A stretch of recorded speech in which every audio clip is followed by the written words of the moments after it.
Llegamos hoy, amigo oyente, al capítulo 10 de este libro de Ezequiel que estamos estudiando, y nos encontramos en esta sección que comenzó con el capítulo 8 y que continúa hasta el capítulo 24.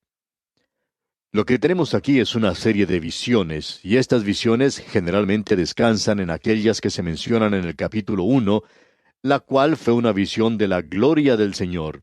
Y es una visión que, supongo, ninguno de nosotros puede comprender en todo su significado. Después de todo, aquí estamos tocando lo infinito. Ya hemos visto en los capítulos 8 y 9 que este profeta Ezequiel fue arrebatado y llevado, creemos de forma sobrenatural, a la ciudad de Jerusalén para poder ver y regresar e informar a la mayor parte de la nación que ya estaba en la cautividad y a quienes los falsos profetas les estaban diciendo que ellos regresarían prontamente a esa ciudad, diciendo que todo estaba bien en Jerusalén. Y ahora Ezequiel va a poder regresar y decirles por qué Dios va a destruir la ciudad, por qué va a permitir que Nabucodonosor la destruya y por qué venía un juicio sobre ellos. Y ya hemos visto en nuestro programa anterior que había suficiente prueba para esto, por cierto. Dios informaba en cuanto a esto. Creemos que es bueno que nosotros también apreciemos que Dios juzga y castiga, y esa es una de las evidencias que tenemos del Dios viviente hoy. Dios actúa en los asuntos de los hombres. Uno no puede salirse con la suya. Y el hecho de que uno no puede salirse con la suya indica o es una de las pruebas de que Dios existe. Y hemos visto esta visión de la rueda en medio de rueda, y que significa la energía de Dios, y que Él está actuando en los asuntos de los hombres. Ahora nosotros vamos a ver que la gloria que se encontraba por encima del querubín, entre el querubín y el lugar santísimo del tabernáculo, continúa su partida, que comenzó, como recordará usted, en el capítulo anterior. Y en aquella ocasión, digamos de paso, y nos encontramos ahora en el templo, ya que el templo había reemplazado al tabernáculo, que no era otra cosa sino una tienda, una carpa, y en esa ocasión, esta gente tenía lo que ninguna otra nación ha tenido jamás. Ellos tenían lo que la iglesia no tiene hoy, o sea, la presencia visible de Dios. Esta es una de las formas con las cuales Pablo, en su epístola a los Romanos capítulo 9, identifica a la nación de Israel. Él hace la pregunta, ¿quiénes son los israelitas? Y él ofrece como 8 diferentes puntos de identificación, y uno de ellos es que ellos tenían la gloria. Esta gente tenía la gloria, y esa es la presencia visible de Dios. La gloria Shekinah estaba allí, y eso fue lo que vio Ezequiel en el primer capítulo. Ahora vimos en nuestro estudio anterior que la gloria comenzó a levantarse. Y ahora en este capítulo que vamos a considerar hoy, veremos que continúa su alejamiento, continúa su partida. La gloria de Dios comienza a alejarse del templo. En nuestro estudio anterior vimos que se levantaba de entre el querubín y que se mantenía sobre el templo mismo. Y en los dos primeros versículos de este capítulo 10 de Ezequiel leemos, Miré, y he aquí en la expansión que había sobre la cabeza de los querubines como una piedra de zafiro, que parecía como semejanza de un trono que se mostró sobre ellos. Y habló al varón vestido de lino y le dijo, Entra en medio de las ruedas debajo de los querubines, y llena tus manos de carbones encendidos de entre los querubines, y espárcelos sobre la ciudad. Y entró a vista mía. Aquí vemos que él iba a esparcir estos carbones encendidos que estaban en el altar. Ahora, entre ese altar y el querubín era donde el sacrificio, o sea, la sangre del sacrificio, era tomada y colocada en el propiciatorio. Ahora, estos carbones encendidos hablan del juicio, de castigo. Esta gente había rechazado la gracia de Dios, la misericordia de Dios, la redención de Dios, y Él había demostrado su gracia para con ellos. Ahora ellos deben soportar el castigo. Amigo oyente, eso es tan sencillo como lo que hemos dicho. Dios envió a su Hijo porque Él le ama a usted y porque Él es santo y tuvo que pagar el castigo por su pecado y el mío. Y Él murió sobre la cruz. Él es la propiciación. Él es el propiciatorio por nuestros pecados. No por los nuestros solamente, sino por los pecados de todo el mundo. Existe ese propiciatorio y usted puede acercarse a Él. Pero amigo oyente, si usted le rechaza, entonces el castigo de Dios caerá sobre usted porque Cristo llevó su castigo. Esa es la única forma en que Dios le perdona. No es porque usted sea una persona, un muchacho o una muchacha muy buena y bien educada. Esa no es la razón por la cual Dios le salva. Usted es un pecador perdido. Usted está en rebelión contra Él. Yo no sé por qué nosotros nos sentimos como que somos superiores a otras personas. Lo mejor que podemos decir en cuanto a nosotros es que somos pecadores salvados. Cierto hombre dijo que a él no le gustaba que dijéramos que somos pecadores salvados. A él no le gusta escuchar eso. Bueno, debemos decir que si ese hombre es salvo, entonces él es un pecador salvo. Es que a nosotros no nos gusta nuestro comienzo, nuestro principio. No nos gusta eso. Ahora el juicio va a caer sobre esta ciudad. Y esa ciudad es en realidad el centro de la tierra. Según la llama Dios, es el ombligo de la tierra. También será el centro del reino milenario y será el reino eterno de esta tierra después de eso. Hemos dicho que Jerusalén es el lugar más sensible de la tierra en lo que a bienes raíces se refiere. Y alguien ha dicho lo siguiente: Palestina llegó a ser el centro nervioso de la tierra en los días de Abraham. Más adelante el país llegó a ser el centro de la verdad debido a Moisés y los profetas. Últimamente ha llegado a ser el centro de salvación por la manifestación de Cristo. Su rechazo hizo que llegara a ser el centro más tormentoso, y así ha llegado a ser por muchos siglos. La Escritura predice de que llegaría a ser el centro de paz bajo el reino mesiánico, y llegará a ser el centro de gloria en un nuevo universo que aún no hemos experimentado. Ahora usted y yo, amigo oyente, estamos viendo aquí a través de esta visión de Ezequiel el alejamiento de la gloria de esa ciudad, la presencia visible de Dios.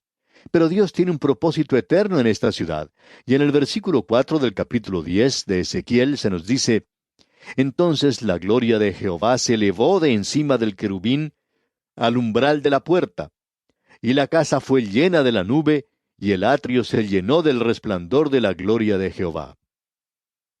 La gloria Shekinah se encontraba en el lugar santo, estaba confinada a ese lugar, denotando el acercamiento de esta gente a Dios. Y ahora aparentemente la gloria se aleja del lugar santo, el lugar entre el querubín, y se mantiene sobre el templo para ver si la gente va a regresar a Dios. Y leemos en los versículos 5 hasta el 8 lo siguiente: Y el estruendo de las alas de los querubines se oía hasta el atrio de afuera, como la voz del Dios omnipotente cuando habla. Aconteció pues que al mandar al varón vestido de lino, diciendo: Toma fuego de entre las ruedas, de entre los querubines, él entró y se paró entre las ruedas. Y un querubín extendió su mano de en medio de los querubines al fuego que estaba entre ellos, y tomó de él y lo puso en las manos del que estaba vestido de lino, el cual lo tomó y salió. Y apareció en los querubines la figura de una mano de hombre debajo de sus alas. Nuevamente esto demuestra la actividad de Dios al hacer ciertas cosas. Allá en el Salmo 19, versículo 1 leemos: Los cielos cuentan la gloria de Dios, y el firmamento anuncia la obra de sus manos. Este universo es obra de la mano de Dios. Cuando Dios redimió al hombre, esta fue una obra más grande aún que la creación, porque Isaías dijo allá en el capítulo 53, versículo 1 de su profecía: ¿Quién ha creído a nuestro anuncio? ¿Y sobre quién se ha manifestado el brazo de Jehová? De la única forma en que yo puedo comprender la obra de Dios es el verlo en términos con los cuales yo estoy familiarizado. Uso mis dedos para hacer ciertas cosas, mis manos hacen otras cosas, y mis brazos aún hacen cosas más pesadas. Bueno, la obra más grande que Dios ha hecho es la de realizar la obra maravillosa de la redención, esa gran obra de amor que se demuestra en la cruz de Cristo. Allí Él manifestó su brazo. Cuando Dios creó al universo, simplemente utilizó su mano. Alguien dijo: Dios creó el universo y ni siquiera se esforzó mucho. Aquí tenemos la mano de Dios actuando en juicio y castigo. Leamos el versículo 9 ahora. Y miré, y he aquí 4 ruedas junto a los querubines, junto a cada querubín una rueda, y el aspecto de las ruedas era como de crisólito. Suponemos que estas ruedas estaban girando. ¿Y ha observado usted alguna vez una rueda cuando está girando? Uno puede apreciar ese relampagueo de la luz, como una piedra preciosa.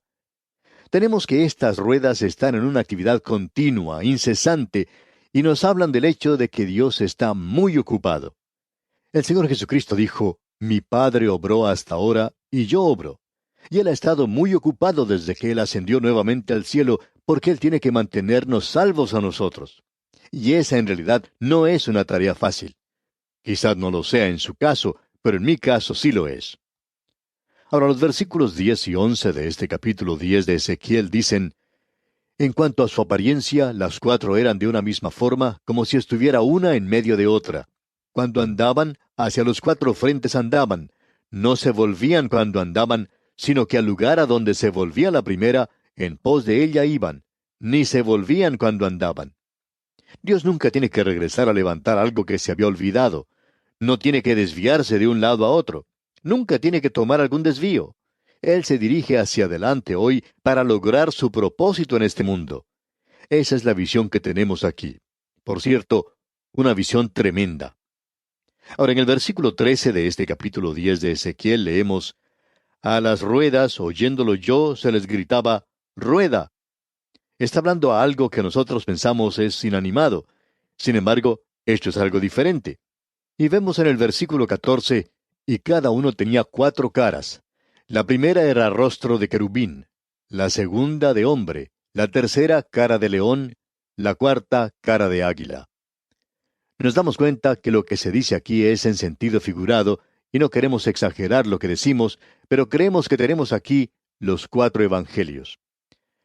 Pensamos que en el rostro de un águila tenemos representada la deidad. Ese es el Evangelio de Juan. Ahora, la cara de un león, él es el león de la tribu de Judá, él es el rey en el Evangelio de Mateo. Luego tenemos el rostro de un hombre, y ese es el Evangelio de Lucas. Tenemos luego el rostro de un querubín, y eso nos deja con el Evangelio de Marcos. Y en Marcos, él es el siervo. Él es aquel que derramó su sangre. En el libro de Apocalipsis tenemos una visión que nos muestra la figura de un buey. Él derramó su sangre para que usted y yo viviéramos, y el querubín observaba esa sangre. Es decir, Él hizo un propiciatorio para nosotros. Ahora en el versículo 15 leemos, Y se levantaron los querubines. Este es el ser viviente que vi en el río Quebar. Esta fue la primera visión que vimos en el capítulo 1. Nuevamente debemos repetir que todo esto regresa a lo que se expresó allá en el primer capítulo de este libro de Ezequiel. Luego, avanzando ahora hasta el versículo 18 de este capítulo 10, leemos, Entonces la gloria de Jehová se elevó de encima del umbral de la casa y se puso sobre los querubines. La gloria del Señor se eleva del templo, se está apartando, se está alejando ahora del templo. Y continúa en el versículo 19, y alzando los querubines sus alas, se levantaron de la tierra delante de mis ojos. Y él pudo observar esto cuando ellos se elevaban y cuando se apartaban. Y en el versículo 22 leemos, Y la semejanza de sus rostros era la de rostros que vi junto al río Quebar, su misma apariencia y su ser, cada uno caminaba derecho hacia adelante. Opinamos que esta es una visión que nos presenta que Dios llegará a encarnarse. O como lo dijo Juan, el Verbo se hizo carne. Llegamos ahora al capítulo 11. Y tenemos aquí una profecía contra los príncipes de Jerusalén en esa época. La mayoría de la gente estaba cautiva, pero Jerusalén aún no había sido destruida. Sedequías aún se encontraba en el trono, y la gente se encuentra en rebelión no solo contra Dios, sino también contra el rey de Babilonia, Nabucodonosor. El versículo 1 nos dice, El Espíritu me elevó, y me llevó por la puerta oriental de la casa de Jehová, la cual mira hacia el oriente. Y he aquí a la entrada de la puerta 25 hombres, entre los cuales vi a Jaazanías, hijo de Asur, y a Pelatías, hijo de Benaía, principales del pueblo. Hay ciertas personas que son mencionadas aquí y que eran definitivamente príncipes de esta gente. Y continuamos leyendo en los versículos 2 y 3. Y me dijo, Hijo de hombre, estos son los hombres que maquinan perversidad y dan en esta ciudad mal consejo, los cuales dicen, No será tan pronto, edifiquemos casas. Esta será la olla y nosotros la carne. Es decir, que ellos estaban diciendo que la ciudad era de ellos ahora. La mayoría de la gente se había ido, pero nosotros vamos a permanecer aquí. Vamos a tener paz y abundancia y prosperidad. Es la peor clase de materialismo. Luego dicen los versículos 4 y 5, por tanto, profetiza contra ellos, profetiza, hijo de hombre. Y vino a mí el Espíritu de Jehová y me dijo, di, así ha dicho Jehová. Así habéis hablado, oh casa de Israel, y las cosas que suben a vuestro espíritu, yo las he entendido.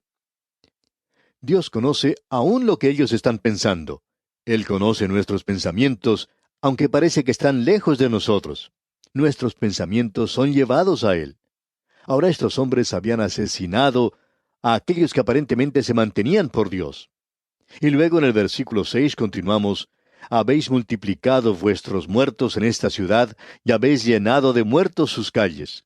Y luego en el versículo 10 más adelante dice, a espada caeréis, en los límites de Israel os juzgaré, y sabréis que yo soy Jehová. Usted puede apreciar el propósito del castigo de Dios. Vamos a regresar a esto nuevamente cuando veamos la profecía que concierne al rey del norte en los capítulos 38 y 39 de Ezequiel. Ahora, en este capítulo 11, en el versículo 11 leemos, la ciudad no os será por olla, ni vosotros seréis en medio de ella la carne, en los límites de Israel os juzgaré. Dios dice que Él los va a juzgar, pero siempre existe un remanente. Y vamos a poder notar esto. Veamos ahora lo que nos dicen los versículos 14 al 16. Y vino a mí palabra de Jehová diciendo, Hijo de hombre, tus hermanos, los hombres de tu parentesco y toda la casa de Israel, toda ella son aquellos a quienes dijeron los moradores de Jerusalén, Alejaos de Jehová, a nosotros es dada la tierra en posesión. Por tanto, di, así ha dicho Jehová el Señor, aunque les he arrojado lejos entre las naciones y les he esparcido por las tierras, con todo eso les seré por un pequeño santuario en las tierras a donde lleguen. Dios dice que quedará un remanente, y ellos me buscarán, dice. Y cuando ellos hagan eso, yo voy a hacer un pequeño templo, un pequeño santuario. Ellos podrán acercarse a Dios. Este era el arreglo de Dios durante el tiempo que el templo fue destruido. Y Daniel pertenece a este período de tiempo. Hubo mucha gente que pertenecía a ese período.